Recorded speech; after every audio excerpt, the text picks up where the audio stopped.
Hey, I'm Adam Jusko, and this is Adam Answers, where we answer the burning and not so burning questions of the day. In this video, how does Stitch Fix work in terms of payment? How do you pay? How do you get charged?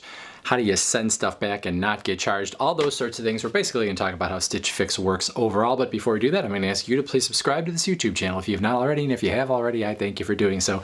So if you have ever thought about trying out Stitch Fix, but we're a little vague on the details, like, you know, what do you do with the clothes? Are you going to get stuck paying for things that you don't want? Or, you know, do you have to pay to send them back? How do you actually get charged for the things that you buy? All of that kind of stuff we're going to talk about in this video. So the 15-20 second version of how Stitch Fix works is it is a sort of subscription service that you sign up for.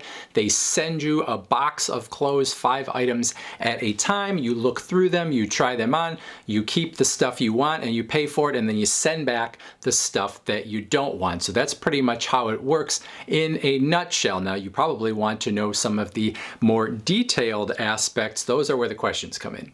So the first time you sign up for Stitch Fix, you essentially are signing up to get your first box sent out to you, and the way they know what to put in that box is to ask you some questions about yourself. So you can have a somewhat lengthy sort of questionnaire about your sizes and then types of clothing that you want and don't want. Like, do you want shoes in there? Do you want belts in there? What styles do you like? Like, what kind of colors do you normally like? Or are you sure that you don't like certain colors or patterns? They are going to ask you about certain brands that you probably are going to know the names of and say, do you like this brand? Do you not like that brand?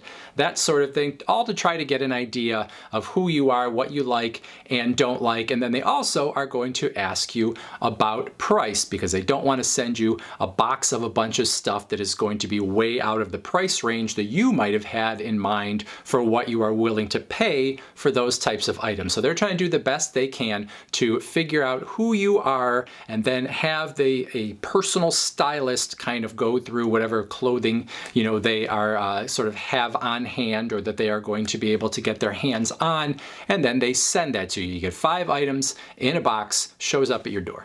And then you should also know, every time that you have a delivery sent to you, there is an upfront $20 charge that they call a styling fee, I believe, that basically you can use toward any purchases you make of the items in the box that they send you. So it sort of incentivizes you to at least buy something in there, because if you've already paid $20 in, but you can put that $20 toward an item of clothing or more, then you're probably more likely to buy them. Otherwise, you're just eating that $20 to have someone look for some clothes and put them in a box for you, right? So you should know that that is part of the process up front. And so then your Stitch Fix box comes, and inside you are going to find 5 items of clothing. This is actually the last time I did a Stitch Fix. I still have some shoes and a pair of pants in there that they sent out to me that I decided to keep. But you're going to get that box. It is going to show up. You try on all the stuff. You decide what you like. You decide what you don't like. And within that box, you're also going to find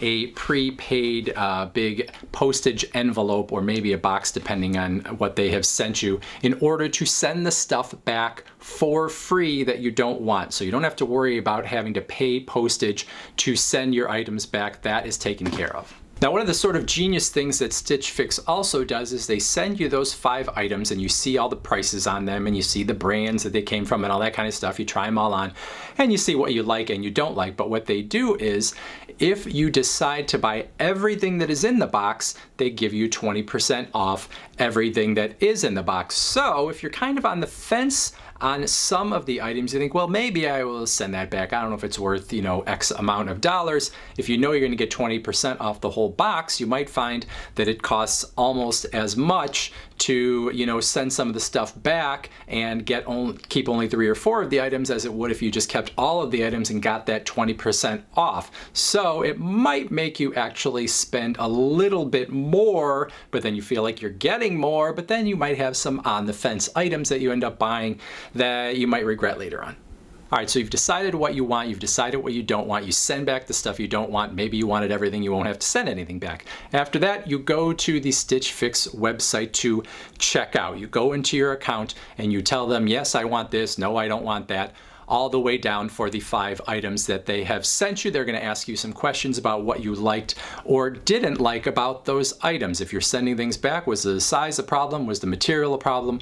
Whatever the case might be. From there, they tally up how much you owe, and then you pay for it just like any other e-commerce website. So you pull out your credit card and you finish the transaction. Now, I said at the beginning that Stitch Fix is sort of a subscription model, and the reason I say that is because you're certainly not tied into anything. So when you start with Stitch Fix, it doesn't mean that you have to get a year's worth of clothing or 6 months worth of clothing or any clothing at all. Really, the only money that you potentially could lose is that $20 styling fee that I talked about earlier if you decide that you don't want any of the clothes that they send you in that first box. But after that first box, you don't have to even get another shipment at all if you don't want to. Now, they do encourage you to either set up a monthly plan or a quarterly plan, and they would send you another box. And now that they know a little bit more about you because of the things that you kept and didn't keep, you can hope that maybe you're going to get an even better box next time, which is another way that they try to draw you in. So that's kind of where you're at. There's no lock-in here. You've got that $20 styling fee. You've got the 20% off that you can get if you keep everything in the box, but there's nothing that makes you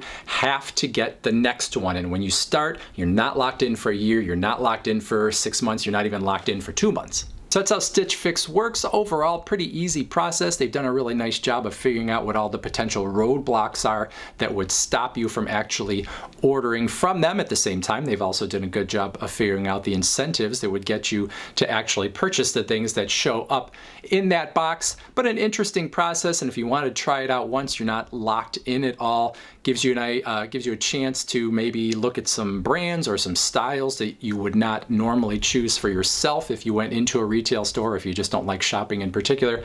Also, another way to have some stuff show up that you can easily just send back if you don't like it. That's it for this video. Thanks for watching. Please subscribe, and we'll talk to you soon.